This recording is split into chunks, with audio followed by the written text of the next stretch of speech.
Welcome to Shareholder Primacy from Free Float Media, but also a very special Free Float Media crossover episode. As followers usually know, Shareholder Primacy is a podcast about activist investing, securities law, and all the ways the financial and legal worlds intersect and collide in real life. I am here with, Matt Moscardi. Yeah, Matt Moscardi's a co-founder. Okay, hold on. Matt Moscardi is a co-founder of Free Float Analytics. He's coming to us from Connecticut. I'm here with Ann Lipton. I brought Ann with me this time instead of with you. Ann Lipton, who is a law professor at the University of Colorado, who researches and teaches securities and business law. See, I can read the script too. Yes. I'm here with Damion Rawlis, the other co-founder of Free Float Analytics, coming to us from Portland, Maine. That's all of us. Yeah, and this is also, let's not forget, this is also the Proxy countdown for the week of December 15th, right? We're part of this too. This is our show. Oh, it's a straight crossover. It's a crossover, man. This is the holidays. We're doing something very special. Despite Mike's lead off, we're all hosts. This is a free we're all float together. hug. It's a free float family hug. Yes. Free float. This is our holiday party. Yes. All right, Damion. What else? Yeah, what are we covering today, Damion?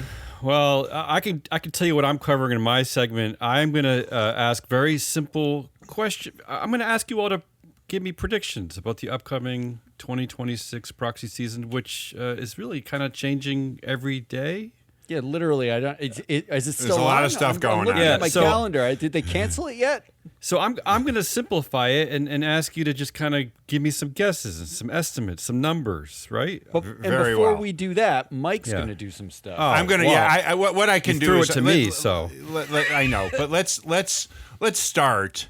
Okay. With some of what happened in 2025. Wow. That kind of gives us a little bit of I'm going to go to the bathroom context and grounding. Feel free. Grounding about what we saw. Ann and I have spent a whole year tearing down all sorts of really fun developments in activism and regulation and securities law and shareholder proposals. And so we were thinking we would kind of go back and look at some of this and, understand some of our thoughts, opinions, interpretations of what took place, and then use that as sort of a jumping off point for a look at what lies ahead. Sound good, everybody? Yeah. So this is like a best album of 2025 review. Yeah, before Spotify we do. wrap up. Yeah, Right. Wrapped. Spotify wrapped. Got it. Sorry. Right. Well, let's begin with some interesting events. For me, one of the biggies was the Tesla AGM. Oh. AGM, annual general meeting. Yeah. Annual general meeting, borrowed from Western Europe. I always used to call it the annual shareholder meeting, but I reformed. The Tesla AGM took place this past November. And in addition to 7 or 8 shareholder proposals from various proponents, there were some company proposals.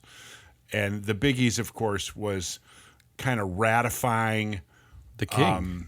The king, right? Yeah. The big shot, the techno king, his pay package, and awarding him a brand new pay package. And I know we're going to talk a little more about what that means for them and others, but that was kind of fun to kind of track that and to sort of see how that emerged, wasn't it? It depends on your definition of fun. Yeah. Yeah, it was fun. Okay, so some versions, Ann, you enjoyed it when we talked about it. Well, I mean, Tesla is an never-ending source of amusement and horror for business law professors. Well, I mean, it's never boring. We can leave it there. True.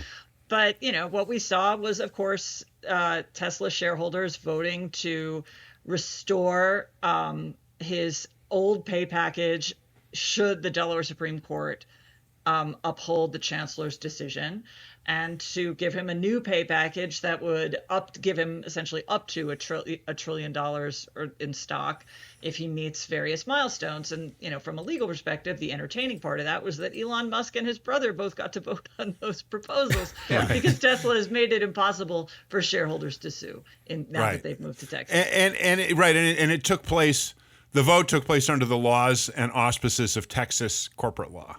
Yes, but they're not gone from Delaware, because not only the pay package thing. That's still under review by the Delaware Supreme Court. We'll probably get a decision within the next month. But also, shareholders, before they left for Texas, like just under the wire, filed new actions against him and the board, and those are still pending before Chancellor McCormick. Does Delaware's decision even matter at this point? It does, because if they don't restore the pay package under Delaware law, if now that the shareholder vote is what gives them his pay package back, the tax and accounting implications they're horrifying. So Tesla really wants Delaware to just reverse McCormick, because at least that way they get the pay package back without having to deal with how this plays out for tax and accounting purposes. Right. I mean, from Musk's perspective, the tax hit on him is going to be a big deal too. So there's an enormous accounting, assuming that, and I don't know, Ann, we've talked a little bit about, what's going to happen and who's going to win and what's the Chancery Court going to do, and nobody quite knows. No. I've asked you many times and you refuse to guess. But is it fair to speculate that Musk himself is worried about it, given that he literally just this week is talking about IPO for SpaceX? He's preparing an IPO for something but else. It's not. But I have no doubt it will not be a Delaware company when he does it. Not only will it not be a Delaware company for sure, but he definitely is going to come out like he's going to have $1 trillion in options there. Of course. That's like, it'll probably be a dual class. It'll probably be a Nevada. SpaceX is right now a Nevada company. He'll probably stay in Nevada. I mean, he might switch to Texas, but it certainly won't be Delaware. I imagine he'll go public with a dual class share system, because one of the things that really upsets him is that he can't get high vote shares at Tesla. And the reason he can't is because once you're already listed, you can't switch to a high vote system. But he Right. can totally go public with a high vote system. Yeah. So I would expect that. Yeah, Well, he's let's like not forget- he envies all the other techno kings Yeah, that have 'cause- these dual class share mean- structures. Because let's not Little forget, like- he's not an actual founder of Tesla. He was not there at the No, beginning. he's He just not. he pretends right. to be a founder of Tesla. He kind of And grabbed a little it. ironic that he like envies dual class shares, given that, as Ann, you said, that he and his brother are voting on 20+% of the shares already that they own to vote. And, he basically has a diehard legion of retail fans that own 40% But he has of to the fight company. for it, Matt. It's embarrassing. I He think has Mark to, Zuckerberg's they have to fighting. go out and flog the vote. Exactly. He has Yes. to flog the vote. He has to promise tours at the Tesla emasculating. factory. It's emasculating. I mean, really, it Okay. might be actually. Yeah. All right. There's other things we got to talk about. We'll return to this. Another thing, part of the problem is all this stuff was stacked in like the last quarter. Another thing that happened, it was only 2 months ago, was ExxonMobil. ExxonMobil now is trying to get irrevocable proxies, though they're not called that, from all sorts of Perpetual, retail shareholders. We still get called perpetual shareholders. Though, and somebody here had another good word for it.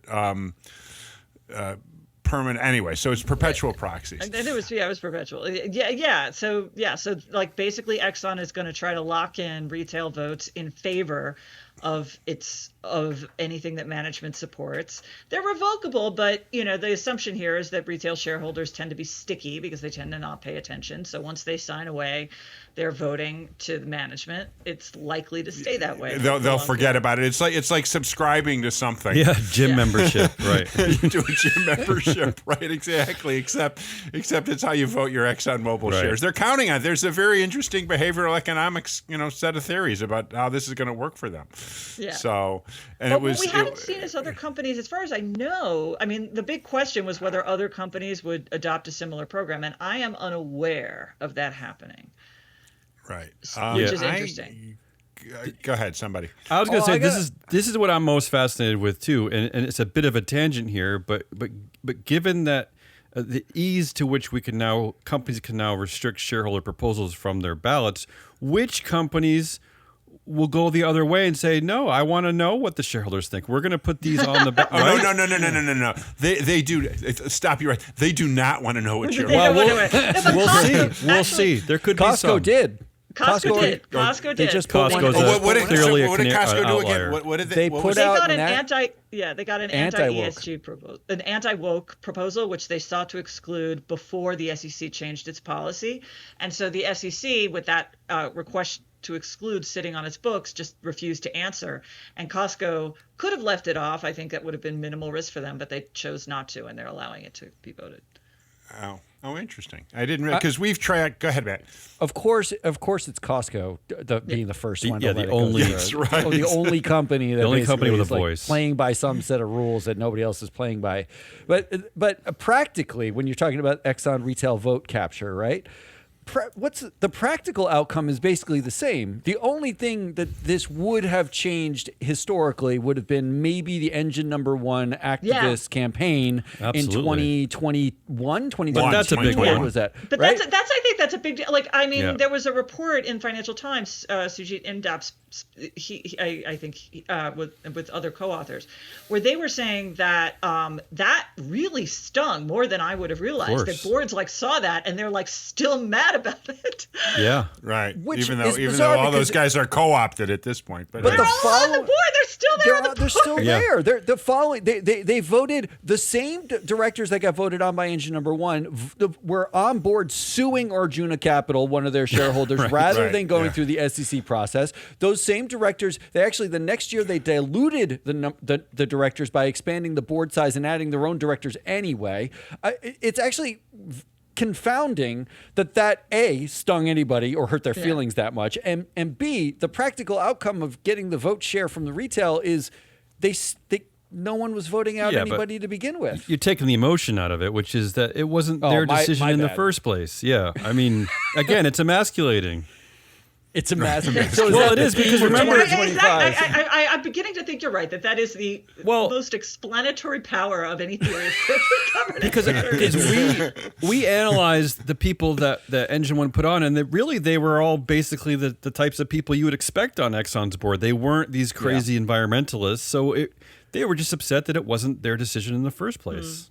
Yeah. Oh wow. All right. So ExxonMobil did that. We're wondering, and we can talk a little later about whether anybody will follow. I do know that Davis Polk has been very busy fielding inquiries. They're the ones who kind of help cook this. Is that up. Insider knowledge? That's like No, I just heard that they got lots of calls. The Davis Polk phone. Bad phone. No, just anyway. Other things that happened. It was actually there was no really unbelievably high-profile, high-stakes proxy contest in calendar 2025. Not like Disney, right? No, yeah, correct. Not like Disney, not like Dow, not like those were, our friends, and I have friends there at Elliott Management. I don't have friends at Elliott. I'm just going to put that in the record. Yeah, no, I know some of the folks there. They're aggressive. They're kind of sharky. But they have limited partners they're trying to make a lot of money for. They got involved in a proxy contest, which was notable for a reason, at Phillips 66, PHX. Right. Where they won 2 out of 4 board seats in a board election. Notable for 2 things. First, it was the first time in memory, and I think possibly ever, that Elliott started soliciting proxies for a proxy contest. Normally, they are so feared and so good and so aggressive. I can't remember. It's been the first time in a long time, and they may have done one years ago. But and one of the first time for sure that they'd ever taken one to a vote. And they got 2 out of 4 seats, and it's a testament to universal proxy, how that allowed that. It's worth noting Phillips had a class, one of the remaining S&P 500, at least big S&P 500 companies with a classified board, so they can only go for 4 seats. And so Elliott, of course, started a proxy contest at Pepsi just a month or 2 ago, but that just settled.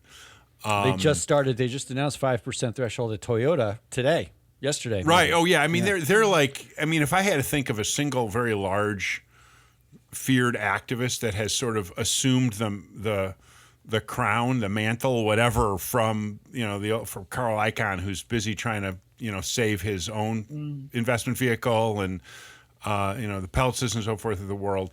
Elliott's really up there. So they had those two and some others. You're right. They started Toyota, and Toyota is not Toyota Motor, by the way, right? Industries, Toyota Industries. I think. Yeah, it's their. A lot of I think Toyotas. it's a car parts Right. manufacturer. So Elliott was out there along with some others, but Elliott was, I think, the most high profile financial activist that was trying to get stuff done. But there was the other reason why it was really notable that they got the 2 seats, which is the big 3 voted against them, and they still succeeded.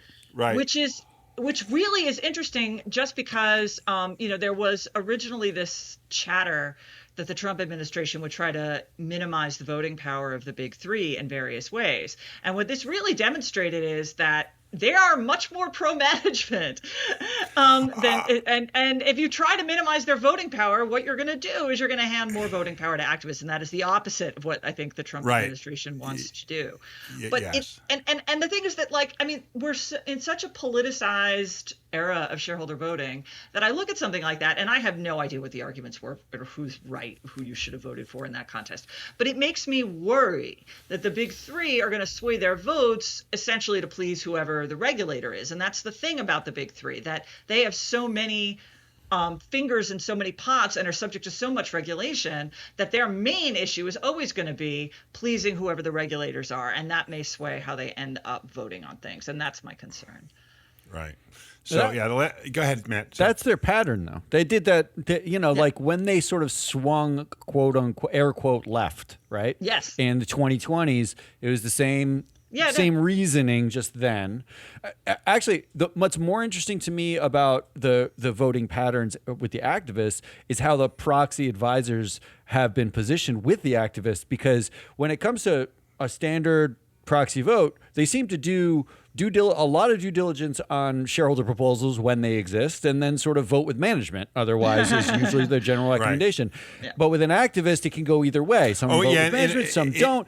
They actually play a role, and the big 3 voting in one direction, if ISS says vote the other direction, also suggests that the kabuki theater around the proxy advisors may be totally overblown at their power or whatever, because those are the only situations in which you see investors on all sides and the advisors on all sides doing the due diligence, going public with it, discussing their issue, and the vote comes out and it seems relatively random or arbitrary. And the ISS and Glass Lewis, they also voted against they repeatedly recommended against the Musk pay package stuff, and that stuff passed as well. Right. So the proxy, and we'll probably talk about this a little later, but proxy advisors are fending off all sorts of assaults and pressure. It's a whole of government approach to attacking proxy advisors at state and federal level. Right. We got all sorts of stuff even just this week, which we'll get to. So that was another thing that was worth mentioning, but I think we just kind of talked about it a little bit, is the proxy advisors are facing potentially more pressure than they've encountered ever before. They've been hauled before Congress. They've done testimony. They've done all sorts of stuff. But I sense that this year, and you guys, Matt and Damion, you know the proxy advisor as well as anybody at least here. This may have so far been their toughest year yet. Is that your sense? We talked about this morning. I don't know what any of it is, which part of it is real anymore. There's so much political theater spinning around that to me, I don't. And to Matt's point, 4 years ago they were acting in a different way. As long as they're in business, they're fine, right? Do we think that this is gonna, Matt? You're hesitating. You think this is gonna have a profound effect? Take an outcome-based approach to what they actually do, right? Like, what actually happens? And I'm talking about these are companies. The proxy advisors are covering 10,000 company votes public companies, year, right? Globally, public companies globally, right? Like, which is the first problem. So already you're at a disadvantage. They're spread thin, yes. You can't exactly cover that, and it's not a scalable concept. So, but on average, the average shareholder proposal got 17% approval, right? Like, so vast votes against, with some exceptions, like Jim McRitchie and John Chevedden, and their votes might win occasionally, and they're non-binding, so it doesn't matter. The average director gets 96% votes for. what is the practical outcome? Because that is the exact same averages as it was in 2020. And management almost always wins. It rarely ever loses. So what exactly are we angry at is what I'm confused by. Well, I just want to know, I understand what we're angry at. I understand there's a faux populism going on, and I understand that it's great talking points, right, to battle against the ISS and Glass Lewis and to pretend that the woke left is infiltrating capitalism. I get all that. I just want to know, how does it actually affect ISS and Glass Lewis? It's just, right? Like, is it just more, there's more they'll have to manage, there's more reporting they'll have to do, but... No, they tell me, Ann. It's nothing's happened. So let's be really clear. But that's true too, right? What we're referring to is that, like, essentially the Trump administration saying agencies should consider this. So the question is whether they actually do what they've said they're going to do. Right. And one of the big things that is on the table, and they tried to do this last Trump term, is essentially the only reason anyone hires proxy advisors is because if you're an asset manager, you can satisfy your fiduciary obligations to vote your shares by relying on proxy advisors. So you're an asset manager, you have a fiduciary obligation to vote your shares in the beneficiary's best interest, and you satisfy that by relying on proxy advisors. If the Trump administration essentially says you don't satisfy your fiduciary obligation by relying on proxy advisors, or you have to file like 50 billion stacks of paperwork in order to, then that just doesn't make it cost effective to hire them anymore. Okay, so to that point, you're correct. That could have an effect on the business of ISS and Glass, but to Matt's point, it won't have any effect on the voting outcome because that's the theater of all this, is that they don't actually have a profound effect tilting companies to the left. There's no evidence not of to that. The left. There's some. Well, whatever. To the woke, to whatever they claim. Yeah. Well, they're claiming it's woke, but I mean, Mike's theory on this is that this is really about things like executive compensation, and you say ESG, but really they just don't like being voted against. Yeah. Well, to me, it's about non-binding votes against comp don't matter either. To me, they adjust. To me, it's very simple, this era that we're living in, and now it's playing out with the proxy advisors, is that at the government level, it's all about taking control over regulatory agencies to give power to the CEO, which is the president. And in this realm, it's exactly the same. We're just giving CEOs more power. That's all. Yeah, right. Could not agree more. That's all it is. There's nothing else happening. It's at every single level. The idea is to essentially consolidate a sort of authoritarian view of the corporation and monarchies everywhere you look. Okay, all right. Let's talk for a minute. We got a couple other things to cover. Then we're going to take a break. All right. Break. This is a new one for us. Let's talk a little bit about developments in our favorite domicile state, Delaware. Oh boy! And fortunately, we have a Delaware scholar on with us. Yeah, Matt. I've been to Delaware once. I have never been to Delaware. So is that true? Yes. What? Oh no! Oh. Now you have to take like a field trip and just go take one picture. Really embarrassing. Right. So, they in particular in the spring passed a law, which is an unusual way for Delaware to regulate companies anyway, through statute. Usually they regulate it through because usually they just like court decisions do it. Right. And that law essentially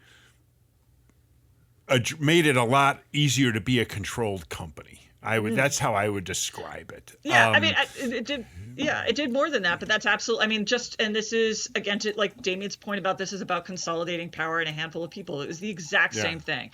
So basically, what Delaware had done was it had said when you have conflicted transactions, like you cause your company to buy your other company, like say Tesla and Solar City. Did that happen once? I think that. When did that happen? It happened when Tesla, Solar City, Oracle, and NetSuite, whatever it was. But basically, Delaware said you're going to get sued and you're going to lose if you do that, unless you put in a number of really onerous measures. Well, not onerous by normal standards, like I tell my students about it. They still think it's ridiculous. But by Delaware standards, onerous measures to protect against these conflicts. And this new law took all that away. They made it very, very easy to engage in various kinds of conflict transactions without being challenged, which is the whole point. And they made it harder for shareholders to get inside information through books and records. So it's all part of consolidating power in this handful of people and not letting anyone, including the shareholders, challenge it, and certainly not the courts, challenge it. Well, to your point, go ahead, man. You said it well, because what they're also doing, what they also announced in the past few weeks is they want to make the IPO game much more exciting, much easier to get into, right? And it's the same thing, because we've been covering, especially this year, the companies that do IPO, and they're the same type of structure that you just described, Ann. They're companies controlled by dual class shares, by just the founders, right? There's no one else that has a voice at these companies. They're classified boards. So it's the same thing. They're just trying to get that market going, right? They're just trying to get those companies launched, and this is the type of company they love. Yeah, and Delaware just basically removed a lot of the burdens that might have been on a company that launched that way. Right, exactly. Otherwise, you would have gotten a whole lot more, flack in Delaware if you went public that way, but no longer. No longer. But right. isn't the fear overstated? Like Delaware's Yes. fear was that they'd have a Dexit, right? The mass exodus of companies out of Delaware into states like Texas and Nevada. But it seems like that hasn't happened. It's been mostly like Mark Andreessen. Well, it's mostly. It's almost all controlled companies. Yeah, it's all almost controlled companies. But part of that is because Delaware changed its law. We may very well have seen more had Delaware not changed its law. How many have we seen? Do you know? Yes, like 30 actually, or 35, 30 or 40? A bunch of microcap companies. They haven't gone to Texas, though. They've gone to Nevada, most of them. Is that right? Ben Edwards has been keeping a sort of running. Ben Edwards is a law professor at the University of Nevada. Okay. Yeah, he's in Las Vegas. UNLV, University right? of Nevada. But yeah, so at UNLV. So yeah, he's keeping a running tally. A lot of smaller companies, mostly controlled companies, have been moving mostly into Nevada. But I think Delaware's fear wasn't just public companies will move, although that was part of it. It was new companies will not go public in Delaware. So we may not have great insight. But that. I mean, if you look at the Delaware incorporation data, that in my opinion, that fear was way overblown. Yeah, because there's like Delaware gets tens of thousands of new incorporations a year, and VCs routinely say if you're incorporated somewhere else, you need to start in Delaware. My view is probably that there was a real risk and probably some of the law had to change, but it was extreme what they did. And I don't really buy that they had to go that far in order to keep incorporations. I believe that they had to do something. All right. There are other developments. We've talked in passing here about the changes at the SEC on how it's going to deal with shareholder proposals. There's a few other things that we will probably hit up momentarily, and I would suggest that we should do that after a quick break. Everyone okay with that? Let's do it. Thumbs up. Cool. All right, we're going to take a quick break, and we will talk about what we learned from all these developments in 2025 and how they will unfold in 2026 here at, I'll say, Shareholder Primacy and at... Proxy Countdown. Countdown. Matt, that was weak. That was beautiful. Shareholder Primacy is brought to you by FreeFloatAnalytics.com, the only free database of corporate directors, their influence, and their performance. If you own a stock or retirement plan, go to FreeFloatAnalytics.com and look up which of your elected directors are performing well and which aren't. Use your vote in the alternative democracy and get your data at FreeFloatAnalytics.com. Now, back to the show. Welcome back to the Shareholder Primacy Proxy Countdown crossover. I'm Ann Lipton here with Mike Levin, Matt Moscardi, and Damion Rawlis of Free Float Analytics.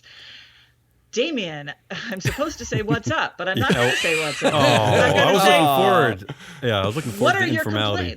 What are your complaints? What are you? Don't get me going on complaints. You know what? I'm gonna keep this optimistic. And to that end, I want to hear predictions for next year.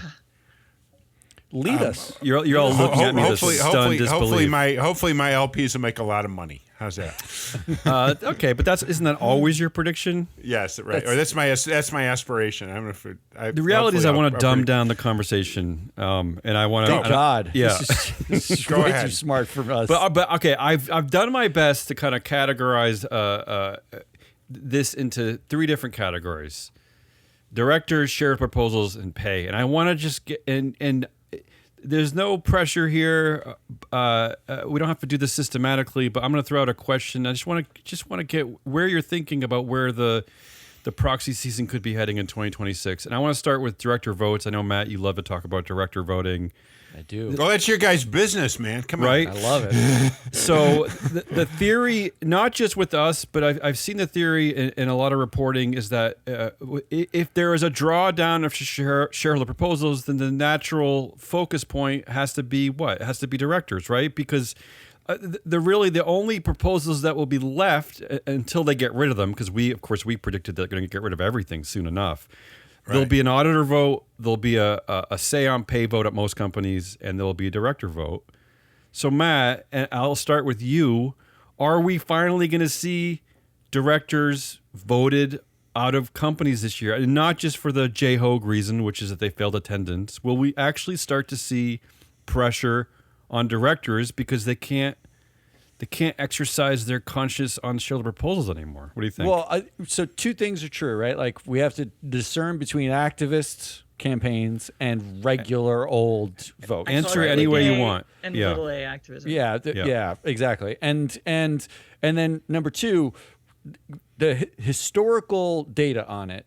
0.2% of directors historically get voted out, right? Globally on an annual basis. And meaning they lose, they 50% have or more. less than a majority of shares in attendance at the meeting vote for that director. Okay. It doesn't mean they actually lead the board, right? It just means that they had right. That's the whole zombie situation. Those are the directors that get less than a majority and may or may not stick around. Jay Hoag is a perfect example of somebody who stuck around twice after getting less than a majority. Right. At Netflix, right. So that is our backdrop. And the question then is, in 2026, do we see more than that? Do we go from 0.2% to 0.3%, or even 0.4% if we're really lucky? I can't imagine investors move that fast. I don't think so. I mean, I know there's not going to be anything else to vote on, but I think they're terrified to vote on anything. When you look at, particularly given with the earlier in the year, there was the 13G, 13D guidance, right?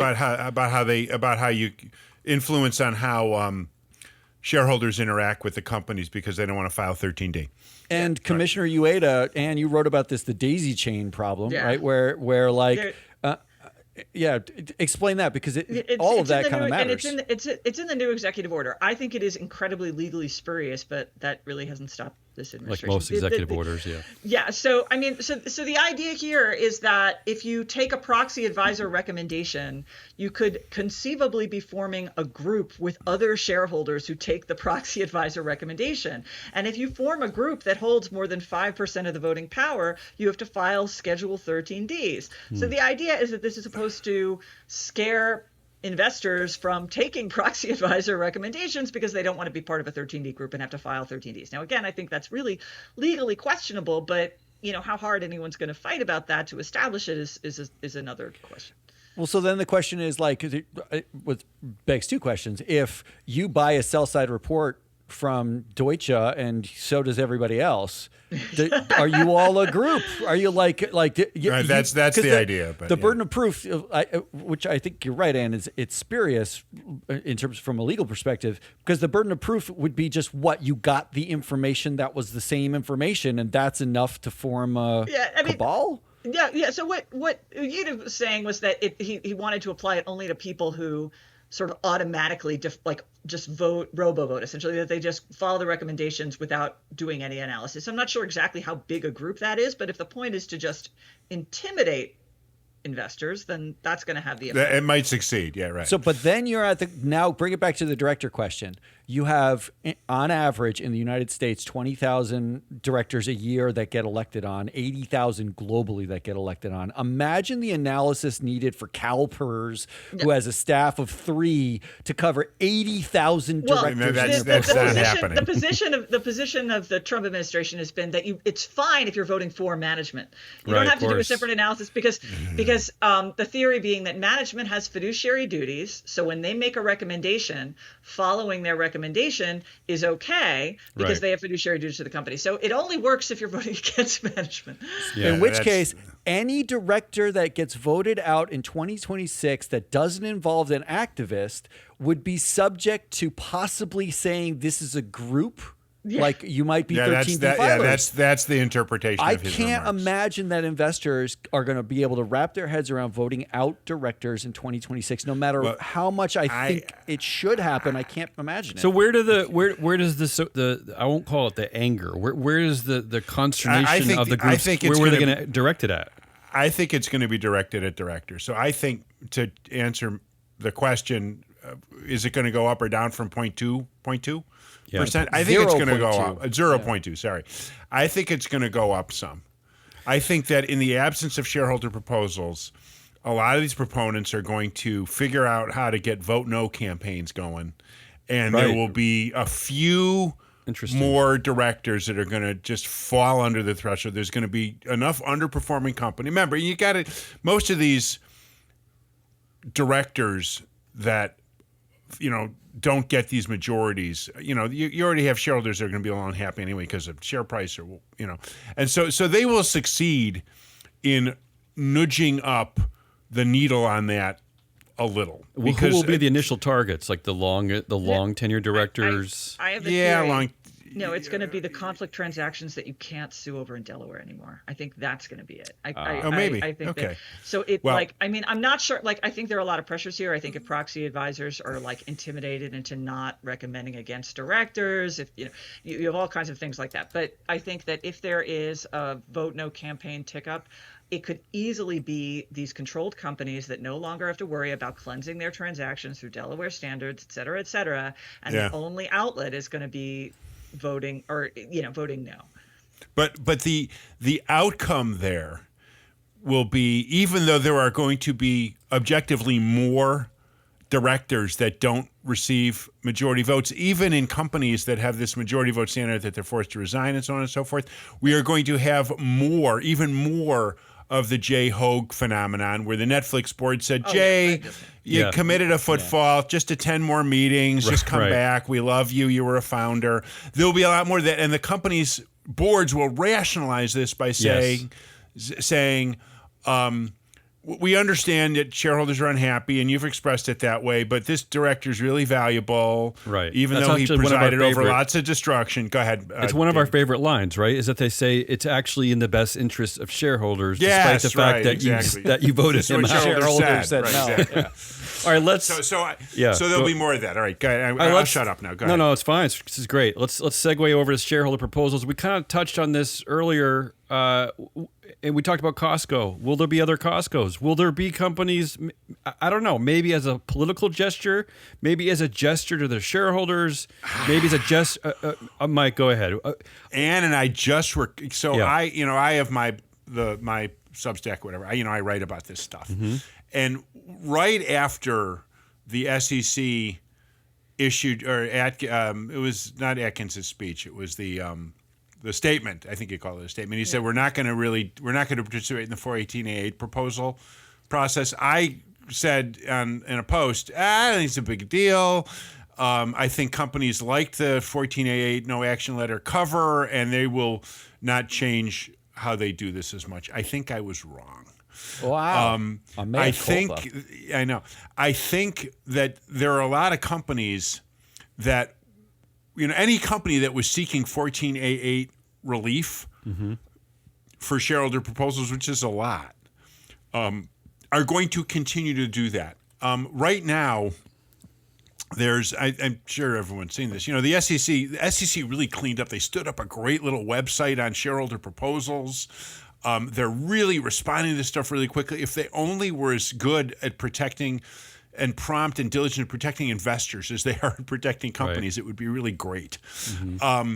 There are, I think, 9 or 10 examples now a week later, and it's kind of a little quiet at the time, of companies that originally sought no action relief under 14A8, redid their request in the past week or two, and within a day or two, the SEC said, "Yeah, cool, feel free to exclude."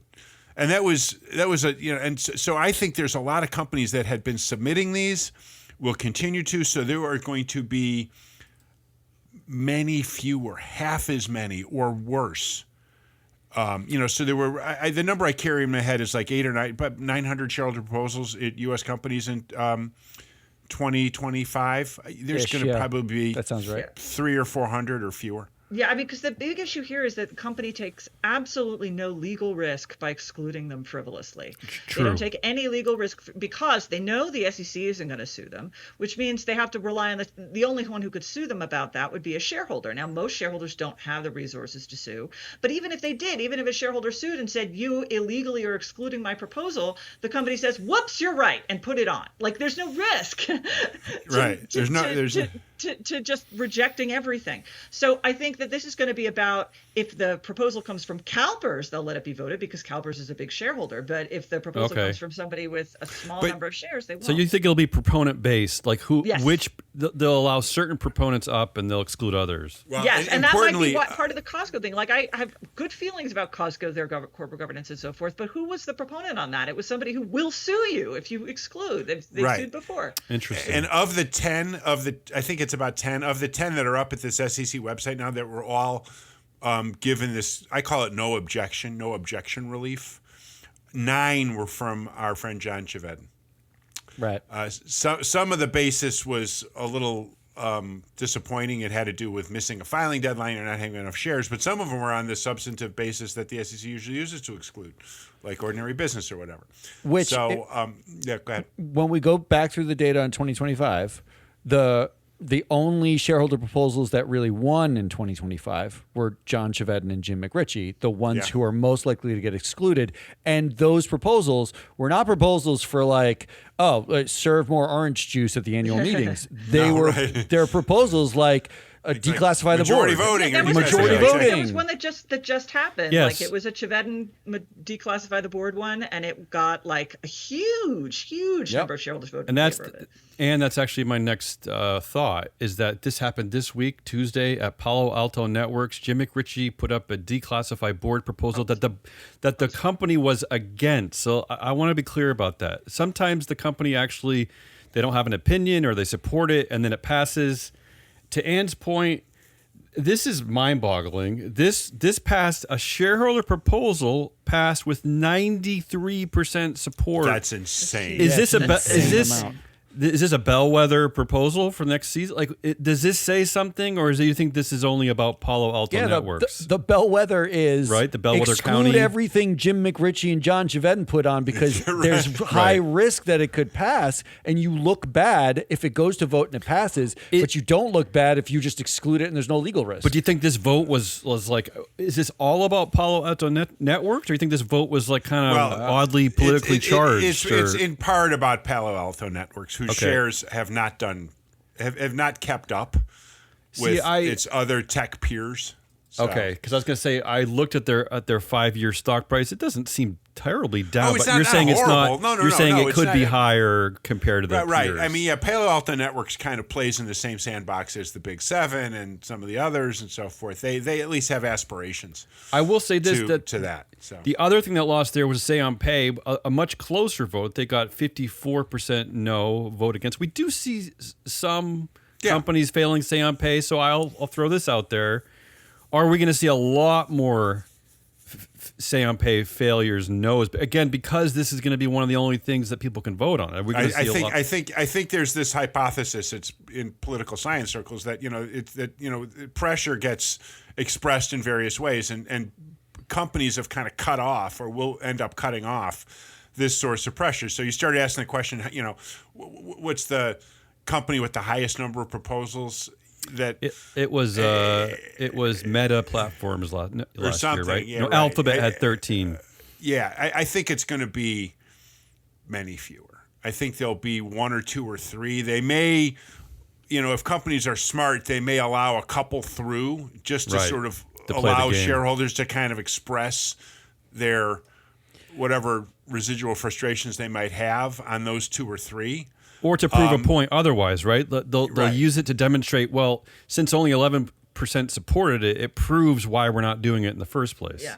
Because they know it'll fail. Yeah. I think Ann's point is the right one. They can just look at the pockets of the proponent, and John Chevedden's not going to sue you, but National Legal Policy Center will. They might.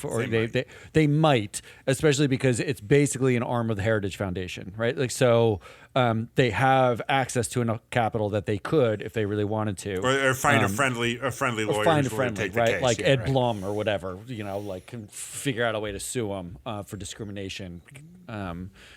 But yeah, I think that pressure question is right, but I don't think it's going to spill. I disagree with Mike that I don't think it spills over to directors because I think there's too much fear. We have seen votes no on pay that were substantial, and 98% vote for every pay committee member, which is like, well, what are you actually saying to the company? There's no accountability here, right? Like the vote that might be binding, which is the vote on the director, you are fine with. And the people who made the decision about the pay, you're just saying, we don't like the pay. I mean, it's not a you problem. I know you chose it, but, like... It's just abstract pay that floated down. It's just pay. Yeah, the air quote pay. Yeah. I think, Mike, you're probably right that the pressure will redirect, but I don't think it redirects at directors. I think it's like... maybe an auditor fails this year because there's nothing else to vote on, which would be funny. Right. It would just be funny. Well, for the sake of time, I think I want to move on to Matt. But before we get there, Matt, let me ask you this. Are you all just predicting the dustiest, quietest, most boring proxy season in existence? I mean, I don't hear that you think anything's really going to happen. They're going to exclude most shareholder proposals, and the directors won't get the fire, and I'm not hearing that you think that say on pay will change much. What? So nothing. It's going to be just a big nothing. Is that what you're predicting? No, financial activists, you can already tell. Okay. There are right now in December 5 live proxy contests. So that's where you think that going to a shareholder vote. Yeah, there's going to be a lot more of that. There's all sorts of money there. There's lots of activists that have the assets. Yesterday, this week, Bloomberg has an annual activism conference this week. 4 really good activists announced 4 new projects. 13D was last month or month and a half ago. There was a bunch of projects announced there. There's going to be a lot. I think there'll be a lot more of that. Again, Universal Proxy made it a lot easier, and people are finally getting used to how to use that. There'll be more of those. And my question is why? Because of the short-term success we've seen in the last year or two, or because of the changes we're seeing, the changes to the shareholder proposal? Like why do you think? Why is it there an increase? There's I think the market's going a little sideways, or is going to start to go sideways. So taking advantage of a sideways market. Yeah, that's going to help. It was, again, the accumulation of successes under Universal Proxy kind of started to is going to start to embolden some of these activists. So at least those 2 factors will kind of lead there, which is that's good for me and the people I hang around with. So yeah, so I was going to say I'm okay.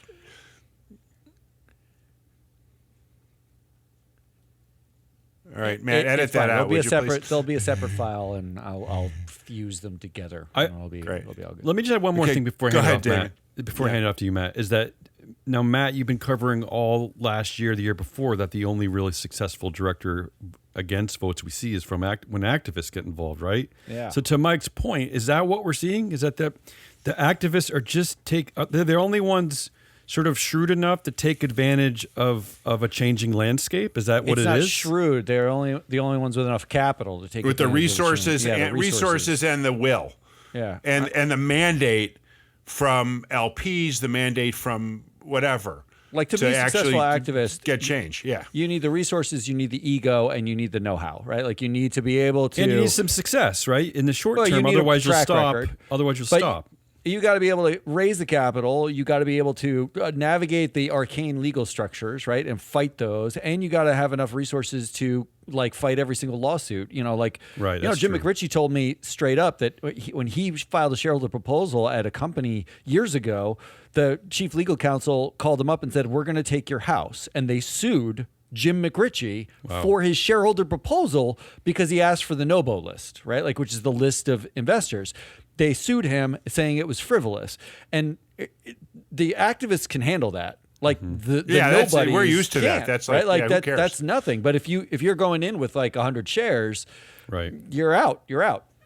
All right, Matt, take over. All right, I want to make this a speed round, given the time Go ahead. that we're at. I'm here for you. We're here for you. I have a which is more likely speed round for 2026. Which is more likely? Which is more likely? I'm going to give you a couple of options. I'm going to ask you a question effectively, and I'm going to give you a couple of options. You pick which is more likely, and we'll make it fast and simple. The first one I want to talk about is literally last night. I mean, I got pinged by like reporters, investors, a bunch of people. There was an executive order protecting American investors from foreign-owned and politically motivated proxy advisors. Ann mentioned this. It was already on Ann's blog, and we sort of talked about proxy advisors already. Effectively, the order asks the SEC to consider a whole bunch of things, including rescinding 14.8a, investigating proxy advisors for securities fraud was one of the things that they asked for. Investigating collusion between asset managers, calling the idea of calling a proxy advisor a fiduciary if they charge a fee to a pension fund. That was in there. So which is more likely? Which does the SEC, what do they have to redefine to actually do any of the things in this executive order? Because none of it is really like a legal basis, sort of legal adjacent, it looks like, right? So does the SEC need to, more likely going to, redefine anti-fraud laws? Because currently, the way the securities laws, and you correct me because you're the scholar, I'm not, but the way they currently deal with sort of fraud is there has to be a sale involved, right? You have to deceive somebody into buying something. Yeah, yes and no. Well, yes, but in this interesting way. So there are basically two fraud things. There's a contingent on a sale of securities, and it's also fraud. You can commit fraud in connection with soliciting proxies. Previously, voting recommendations. Now, previously, the Trump administration tried to use those provisions to regulate proxy advisors. But just this year, the D.C. Circuit said when proxy advisors make voting recommendation, they are not soliciting proxies. They're not soliciting proxies. Because the client is asking them for a recommendation. So therefore, what's left is, as you say, fraud in connection with the purchase or sale of a security, and it's not clear how voting recommendations have anything to do with that. So the SEC would have to somehow redefine the fraud. By passing a new statute. I mean, that's going to require an act of Congress, right? They would have to redefine what an investment advice fiduciary is, right? Because ERISA sets out loyalty, care, prudence, and it applies to discretion over a pension fund for a fee.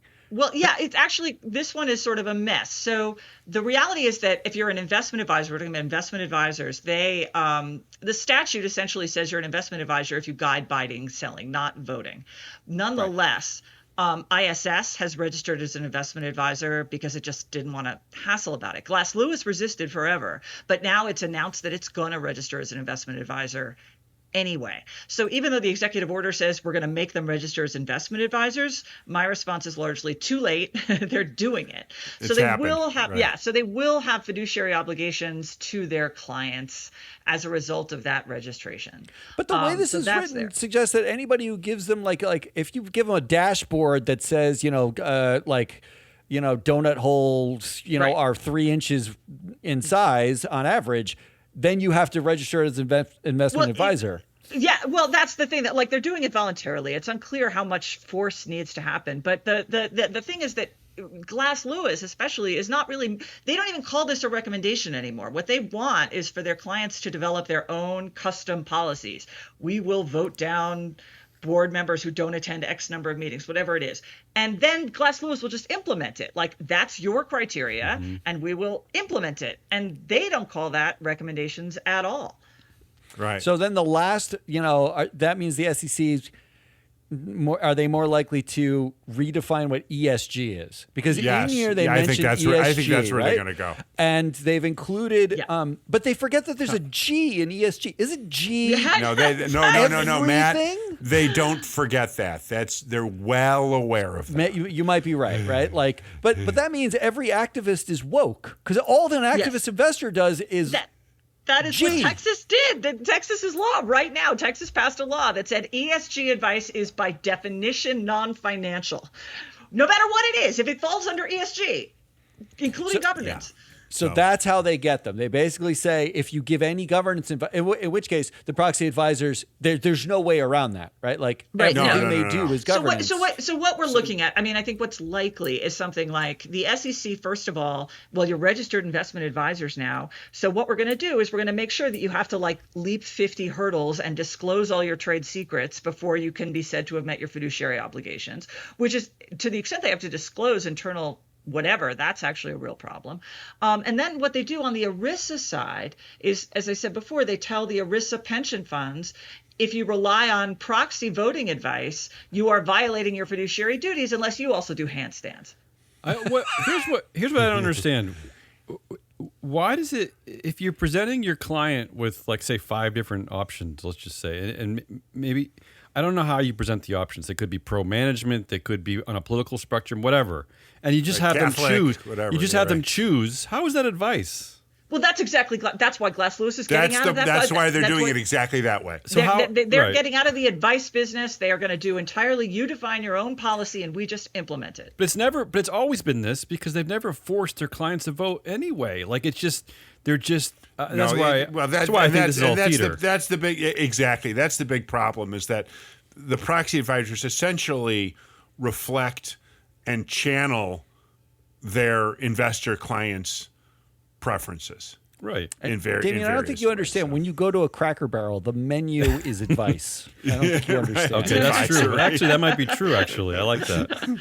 All right. Next up, and what's more likely? All right. Musk's, we already talked about Tesla AGM. Musk's mega pay package, his extra trillion pay package. Kimball Musk. Yeah. Is it more likely to open the floodgates to mini Musk packages? Are we going to see, like, we already $1 billion packages? We saw a couple of them. We saw a couple of them already. Rivian. We've seen a couple, but as I understand it, Rivian, a lot of those, they didn't meet their goals. So I don't know how much CEOs want them. Because the whole point is you get nothing if you don't meet outlandish goals. And it seems like some CEOs over predicted what they could do. But in the key in Musk's was actually that, according to, like, when you read the fine print, it says if the board deems the outcome to be outside of the control of Musk or the company, they can just waive that magic wand. They can't do that with the stock prices, though. They can't do that with the stock price, correct. And Musk, shall we say, has a unique ability to at least temporarily rally stock prices.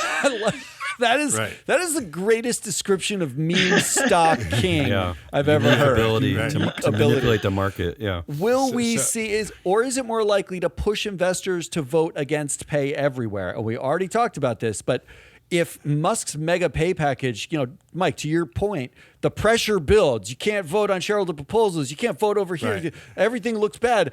And now I'll vote against pay. Yeah, I'm just voting against pay. Just vote against all of it. Just make it our policy that no pay, because it's non-binding anyway. Like, do we just see more of that, or do we end say on pay entirely? Is the pressure on? Well, and say on pay is not ending. It's in the law. So that's not happening. But you could not end it like statutorily. You could end it practically by saying we're going to have say on pay votes every 3 years that are non-binding as a default, rather than shareholders have to agree to that. Yes, they do, I don't but think if they don't. I mean, it's a question of how valuable shareholders find this right, and whether they want to use it as a way of expressing their anger. And is there any value in it? Because they're not bound to make any changes based on these. And what we have tracked this year, an alarming increase that we've seen in 8Ks, is these one-time awards going to CEOs, single grant, right? Like outside of the purview of the normal pay policy, they're just kind of tacking on. And that's an interesting way of avoiding say on right. It's been fabulous because even when there was a case this year where even when they gave a retention bonus and investors voted against pay, they apologized but didn't take back the retention bonus. Like they just said, sorry, that was a one-time thing. That was a one-time thing. We're going to go back to normal next year. And then like 2 years later, they're going to do the same one-time thing again. No. I will say this, the unintended consequence potentially of removing shareholder proposals from this world is an increased scrutiny on the issues that we're talking about right now, including director performance. It's possible that scrutiny could go to these to pay packages. It's possible. No, you're such an optimist. Right. I know you're skeptical. But well, I mean there could be other steps before then, because remember the main. Well, I mean, anything could happen with shareholder proposals, but the main thing that's on the table is eliminating precatory ones, the non-binding ones. So the real thing to see is how much shareholders then move into binding ones, how much they move into bylaws. Like bylaw amendments, exactly. Bylaw amendments. I love that. Starting with bylaws that permit shareholders to make precatory proposals, and then moving on to wherever else they can go. Wow. You just blew my mind. All right, let's end on this one. Which is more likely the Dexit winner?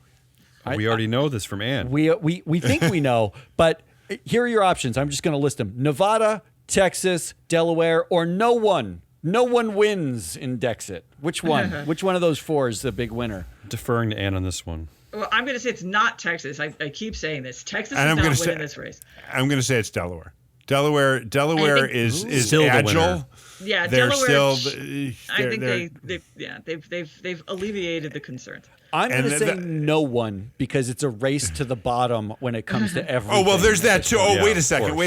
The loser here. You asked who the winner is. The loser here is investors. Is shareholders. Yeah, that's true. Yeah, I think there's no winners in the end, in the long term.